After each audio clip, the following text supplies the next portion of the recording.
une rue se transforme en un pays des merveilles d'Halloween, illuminé par des lumières et des décorations festives. Les enfants, vêtus de costumes vibrants, se faufilent dans la scène animée, leur rire résonnant dans l'air frais de la nuit. Les parents surveillent leurs enfants joyeux, leurs visages reflétant la joie des vacances. L'air vibre d'une énergie contagieuse, une tapisserie vibrante de communauté et de célébration sous le ciel d'Halloween. Les adolescents entrent prudemment dans la maison hantée, où les ombres et les toiles d'araignées dansent dans la faible lumière. Des particules de poussière tourbillonnent dans le faible clair de lune, illuminant l'intérieur en décomposition. Des toiles d'araignées s'accrochent à chaque surface, comme des linceuls fantomatiques drapés sur des reliques oubliées. D'étranges bruits inquiétants résonnent dans la maison hantée, laissant entrevoir des horreurs cachées. Leurs cœurs battent à l'unisson, une symphonie d'effroi faisant écho au passé hanté de la maison. Dans les profondeurs de la maison hantée, Mark, un adolescent, se sépare de ses compagnons, s'aventurant seul dans l'inconnu. La curiosité de Mark le conduit à une chambre cachée, dissimulée à l'observateur occasionnel. Il entre dans la pièce, l'air lourd de l'odeur de la décomposition et des souvenirs oubliés. Des particules de poussière dansent dans la faible lumière, tandis que les doigts de Mark effleurent le dos d'un livre ancien. Il saisit le livre, sa couverture usée et décolorée, laissant entrevoir les secrets qu'il renferme. Mark sort le livre de l'étagère, perturbant le silence de la pièce hantée. Mark ouvre prudemment le livre ancien, ses secrets sont sur le point d'être révélés. Les pages se déploient pour révéler une collection troublante de symboles étranges et d'illustrations macabres. Une lumière étrange émane du livre, projetant une lueur inquiétante sur le visage de Mark. La pièce est remplie de la lueur surnaturelle du livre. Mark fixe attentivement le livre, captivé par son pouvoir occulte. Sous le regard attentif de la pleine lune, Sophie et Lucas errent dans la ville silencieuse des morts. Le clair de lune projette de longues et étranges ombres qui dansent comme des esprits parmi les anciennes pierres tombales, alors que Sophie et Lucas commencent à marcher. Une symphonie de silence les enveloppe alors qu'ils s'enfoncent, chaque pas résonnant à travers les rangées de pierres. Sophie serre plus fort la main de Lucas, ses yeux se dirigeant nerveusement vers les ombres. Lucas lui serre doucement la main, offrant un sourire rassurant qui perce à peine la morosité. Il s'arrête devant une vieille pierre tombale usée, son inscription à peine visible sous le clair de lune. Sous le regard attentif d'anciennes pierres tombales, Lucas s'apprête à raconter une histoire d'épouvante spectrale. Il commence à parler, sa voix résonnant doucement dans le cimetière silencieux. Ces mots brossent un tableau saisissant d'un fantôme qui hante le cimetière chaque Halloween. L'air s'alourdit du poids de la légende locale. Le vent murmure à travers les arbres, portant le récit glacial à chaque coin du cimetière. Alors que l'histoire se termine, un sentiment de malaise s'installe sur le cimetière, promettant une nuit de rencontres spectrales. Dans le silence étrange du cimetière, une sombre silhouette apparaît parmi les tombes. La terreur s'empare de Sophie et Lucas lorsqu'ils aperçoivent la silhouette, leur cœur battant la chamade. Poussés par une peur primale, Sophie et Lucas tourbillonnent, prêts à fuir la menace imminente. Sophie et Lucas s'éloignent en courant, cherchant refuge contre la silhouette mystérieuse dans l'ombre. Sous le couvert de la nuit, la famille Dupont s'approche sans le savoir d'une vieille ferme, sa sinistre réputation la précédant.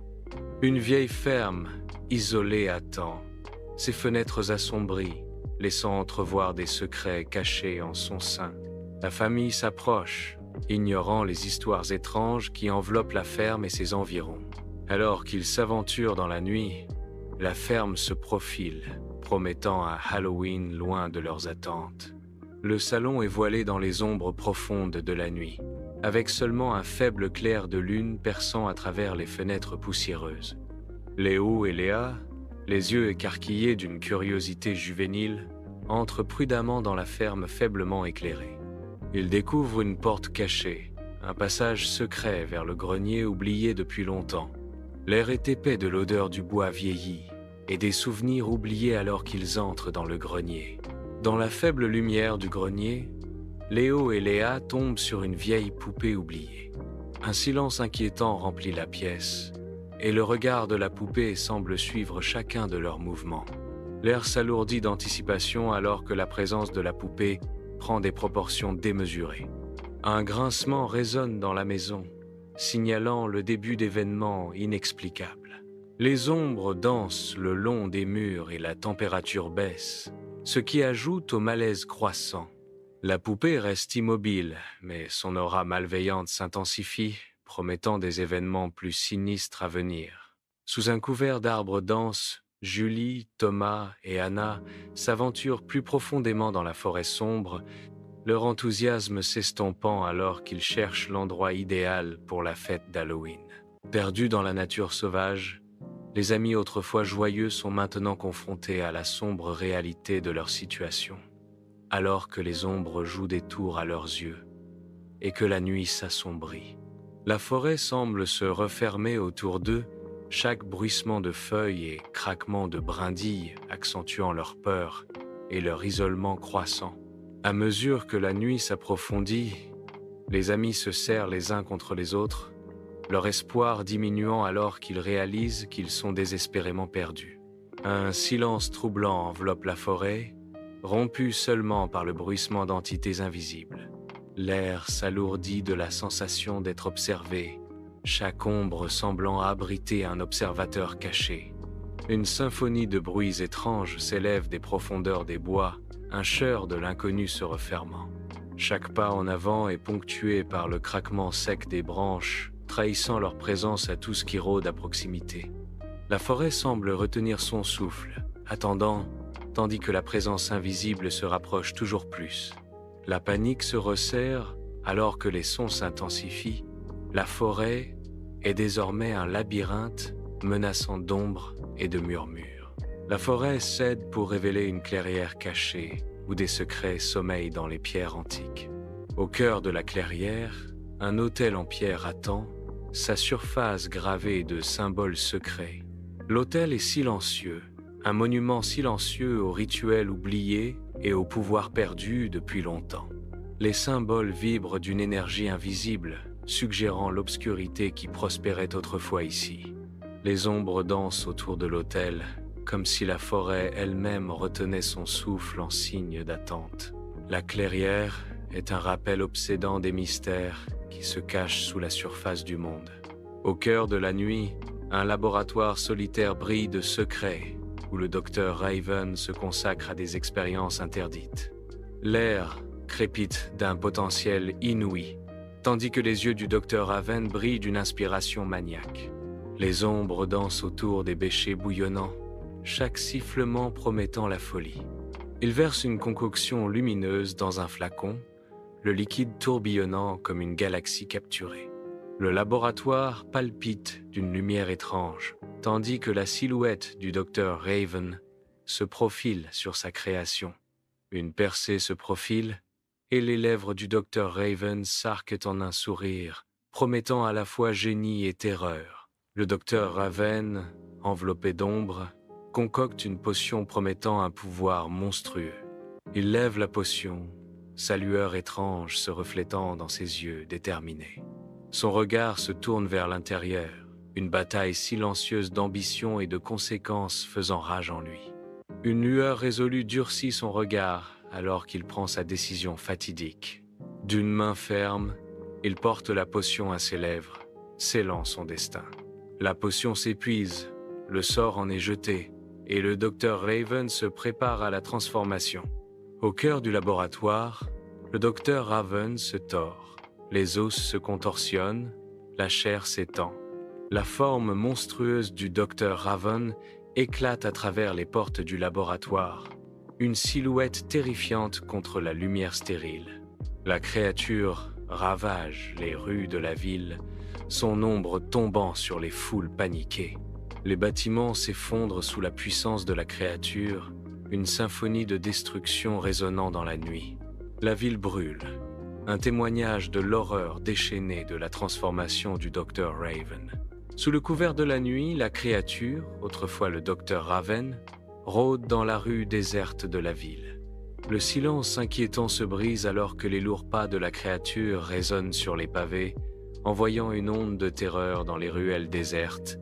Au loin, une silhouette solitaire se retourne, les yeux s'écarquillant d'horreur en apercevant l'horreur qui approche.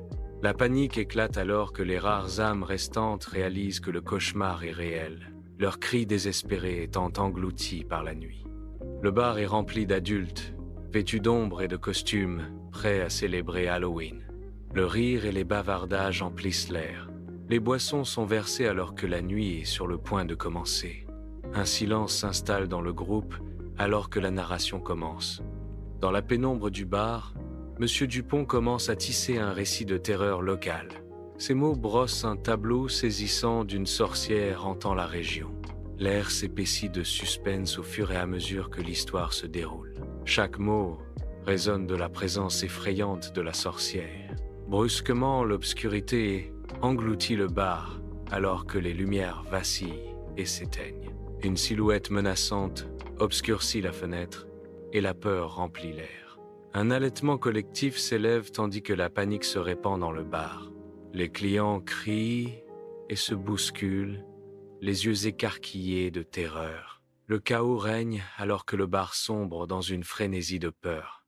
La silhouette menaçante demeure, annonciatrice d'une catastrophe imminente. Sous le couvert de la nuit, un clown sinistre erre dans la rue, un fantôme de crainte. Son sourire glacial est un masque grotesque, promettant des cauchemars à ceux qui osent croiser son regard. Les passants accélèrent le pas, leur visage empreint de peur à la vue du bouffon de la terreur qui approche. Chaque pas qu'il fait résonne d'une promesse silencieuse de chaos et d'effroi, transformant la rue ordinaire en une scène d'horreur. Sa présence est une note discordante dans la symphonie de la ville, un signe avant-coureur du macabre. Chloé court à toute vitesse dans la rue bondée, son souffle rauque, son cœur battant. Le clown la rattrape sans relâche, son sourire peint est un masque de pure malice. La panique se lit dans les yeux de Chloé alors qu'elle regarde en arrière son poursuivant. Poussée par la terreur, elle se jette en avant, se faufilant désespérément à travers des piétons inconscients. Un quasi-accident avec un étal de fruits provoque une cascade de couleurs vives qui dégringole au sol. La poursuite incessante du clown continue. Son sourire grotesque promettant une condamnation inéluctable. Chloé, désespérée et essoufflée, cherche refuge dans une maison voisine. Un clown menaçant la poursuit sans relâche dans la rue étroite. Le clown s'arrête brusquement devant la porte, le silence amplifiant la menace. Un coup sinistre résonne dans la ruelle, brisant la paix fragile. La porte reste fermée, une barrière silencieuse contre l'horreur imminente. Chloé ouvre la porte, entrant dans la maison silencieuse. Le clown est parti, disparu sans laisser de traces. Un rire sinistre résonne derrière elle, la glaçant jusqu'aux os. Ses yeux s'écarquillent de terreur alors que le son devient plus fort. Elle est figée, incapable de bouger alors que la présence invisible se referme. La rue décorée brille d'une lumière étrange, sa façade festive commençant à se fissurer sous le poids de la nuit. L'atmosphère joyeuse se tord, révélant les courants sinistres qui se cachent sous la surface de la nuit d'Halloween. La fête continue, mais un sentiment de malaise s'installe sur la scène, laissant entrevoir l'obscurité à venir. La nuit d'Halloween est loin d'être terminée, et les vraies horreurs ne font que commencer à émerger des ombres.